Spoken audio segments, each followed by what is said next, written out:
बहुत पुरानी बात है। एक राजा थे जिनकी 3 राजकुमारी थी।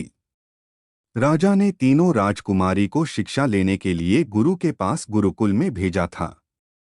तीनों राजकुमारी कई वर्षों तक जंगल में अपने महलों से दूर रहकर अपने राज्य वापस आई थी।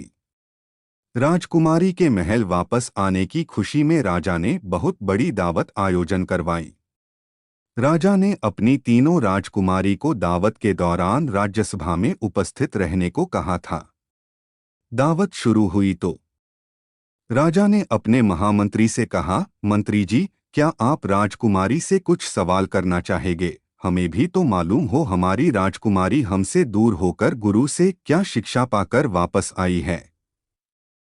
महाराज की बात सुनते ही मंत्री जी ने कहा, अवश्य महाराज, मैं इन तीनों राजकुमारी से एक ही सवाल करना चाहूंगा।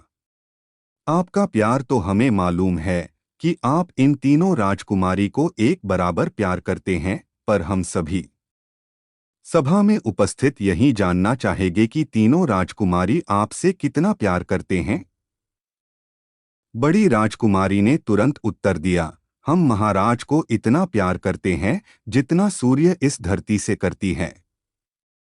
राजकुमारी का उत्तर सुनकर सभा में उपस्थित लोग खुश हो गए।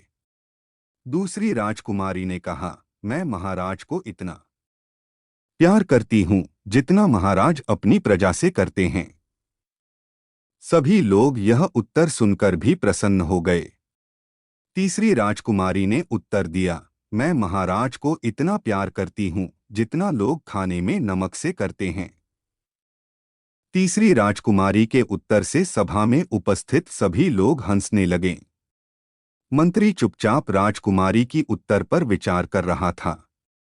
तभी महाराज की गुस्से भरी आवाज मंत्री के कानों में पड़ी, मंत्री जी, अभी तुरंत आप कुछ सिपाहियों के साथ जंगल की ओर प्रस्थान करें। राजकुमारी को यह कहकर जंगल में छोड़ आने को कहा कि अभी राजकुमारी की शिक्षा अधूरी लग रही है। राजकुमारी अपने पिता के मुंह से यह सुनकर दंग रह गई। उन्होंने सोचा था कि महाराज मेरे उत्तर से प्रसन्न होंगे, पर उन्होंने तो मुझे दंड दे दिया। राजकुमारी अपनी आंखों में आंसू लिए महल से बाहर आई तो उन्हें मंत्री जी ने एक घोड़े पर बैठने को कहा। राजकुमारी घोड़े पर चढ़कर बैठ गई तो मंत्री जी के साथ 2 सिपाही और अपने अपने घोड़े पर चढ़कर जंगल की ओर रवाना हो गए। राज्य से बाहर निकलकर मंत्री ने राजकुमारी से कहा, आपका उत्तर तो सबसे सर्वश्रेष्ठ था, पर आपको सजा क्यों मिली मैं तय नहीं कर पा रहा हूं। राजकुमारी ने उत्तर दिया, मैं महाराज पर नाराज नहीं हूं, दुनिया का दस्तूर यही है। आप लोगों के विचार से हटकर कुछ करते या कहते हो, दुनिया उसे समझ नहीं पाती, इस वजह से अब मुझे सजा मिल गई। मंत्री ने राजकुमारी से कहा, आप परेशान ना हो, मैं अभी महल जाकर महाराज को बताता हूँ। और मैं अभी आपके साथ यहाँ 2 सिपाहियों को छोड़कर जाता हूँ। यह बोलकर मंत्री महल की ओर रवाना हो जाते हैं। मंत्री जी महल पहुंचकर सबसे पहले रसोई घर में जाते हैं और बिना नमक का पकवान बनाने को रसोइया से कहते हैं। उस पकवान को एक थाल में लगवाकर दरबार में उपस्थित हो जाते हैं। उस थाल को महाराज के पास पेश किया जाता है। थाल में तरह तरह के पकवान देखकर महाराज कुछ समझ नहीं पाते। महाराज मंत्री से पूछते हैं, क्या है यह सब? राजकुमारी को आप जंगल छोड़ जाएं।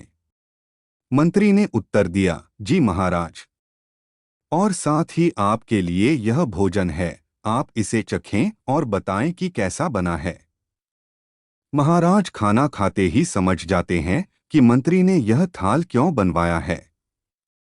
महाराज को अपनी राजकुमारी की कही बात याद आती है, जितना खाने में नमक जरूरी है उतना वह प्यार करती है।